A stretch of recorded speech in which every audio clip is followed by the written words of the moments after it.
Today I'm making a vegan spelt almond plum galette. Do you know what a galette is? I love galettes because they're so rustic looking. It's a pie without a pan.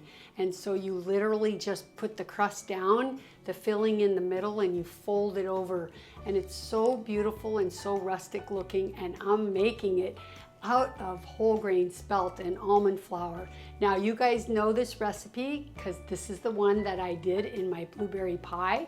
You know, I gave you 2 crusts and this is the oil-free one.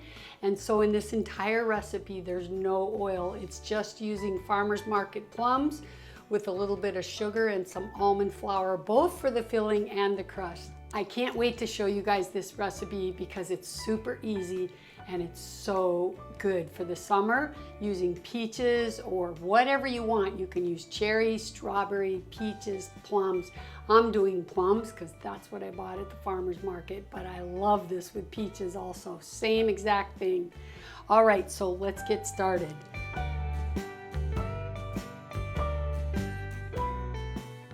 So we're gonna first take our water and our ground up flaxseed and make our flax egg. That's first because it needs a few minutes. So we're gonna stir that around. That's gonna sit there. And I'm gonna use my stand mixer just because I have it and I love it and it's easy. But if you don't have this, honestly, just stick everything in the bowl and mix it up and form a dough ball. It's that easy, honestly. Okay, I'm gonna put in my spelt flour and my almond flour, and I'm gonna give that a little whirl.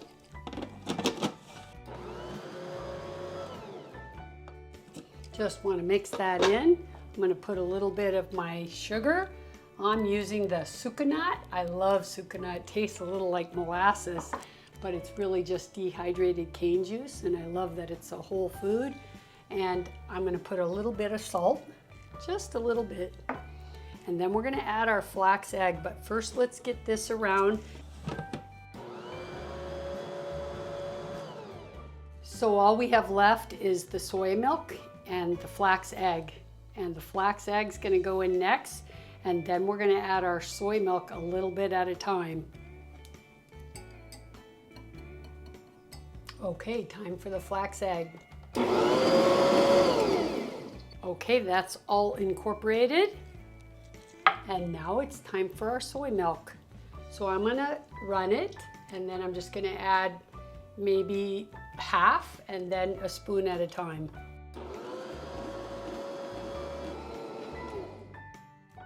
Let's see how that looks. So that's pretty good. I have a couple tablespoons left, but I don't need it. This is perfect. Okay, so now I have a piece of parchment paper, and we are just going to take our dough out.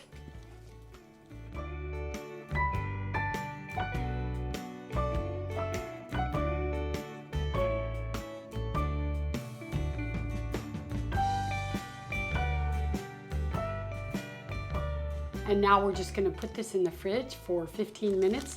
Dough just is easier to roll out when it's cold. Mostly when you have butter in your crust, you have to get the butter cold so it can stay in chunks and not melt. But this is oil-free, but it's still easier to roll when it's cold. So we're gonna stick it in the fridge, and then we're gonna make our filling. Okay, so now let's make our filling. It's super easy. We're just gonna slice up some plums and add some cornstarch sugar and a squeeze of lemon. And that's it, and then we let that refrigerate and we start building our crust. So this is a really simple recipe. So we need to try to take these pits out of here. I don't want to lose any of these juices because I use this. That's just the best way that I've found, but I don't like to waste any juice. So I'm gonna leave that in there, and then I'll show you what we do. We just take this.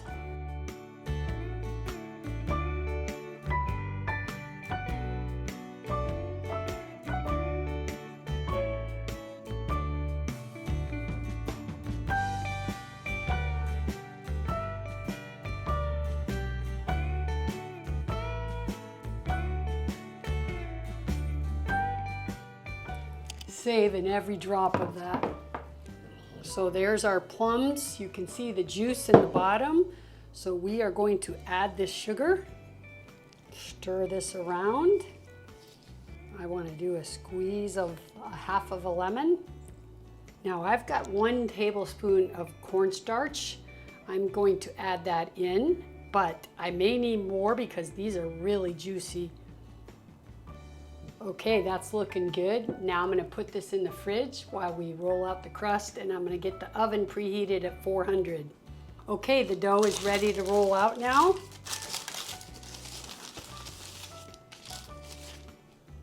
And somebody told me about this pastry bag, so I want to give it a try. I've never used one, but what I like about it, I used to have a mat a long time ago, and it had the circles.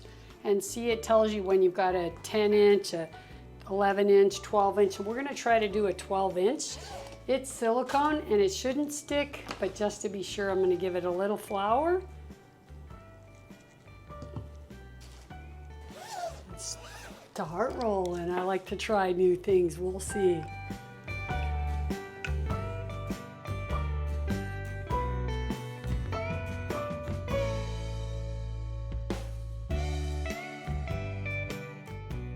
So let's take a look at that. Nice! Look how cool that is. Nice. I like this thing. And it doesn't stick. It's great. That's fantastic.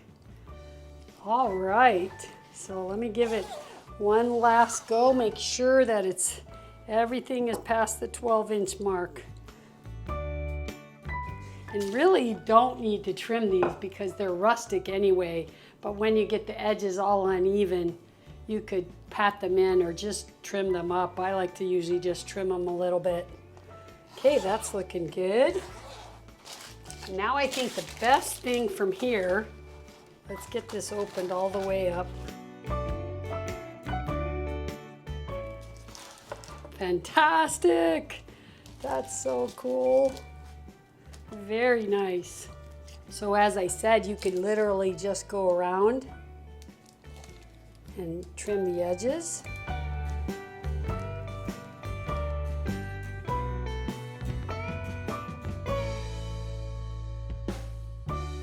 Okay, that looks perfect. So let me grab the filling and then we'll make our galette. Okay, the filling is chilled and we're ready to go, and the oven is preheated. So now we're just gonna build our galette. The first thing we do is we sprinkle our almond flour in the middle, and we literally just spread this around. You're always going to keep an edge because this is where the filling goes, and then we fold over. Okay, and then we're going to put our filling in the middle, but we want to not get all the juice in there. So you want to do your best to just put the plums.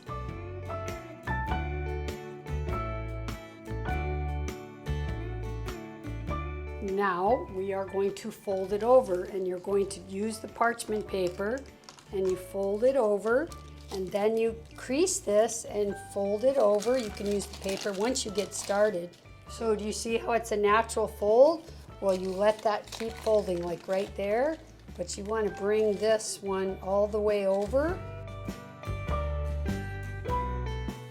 That looks nice. Beautiful.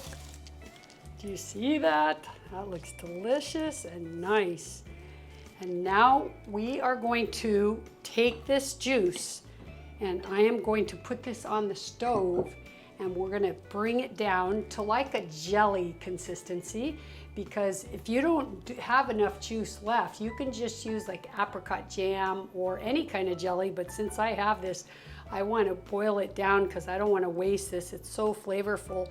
And then I'm going to add it on the top and even maybe on the crust just to brush it. So let's get to the stove and get that cooking.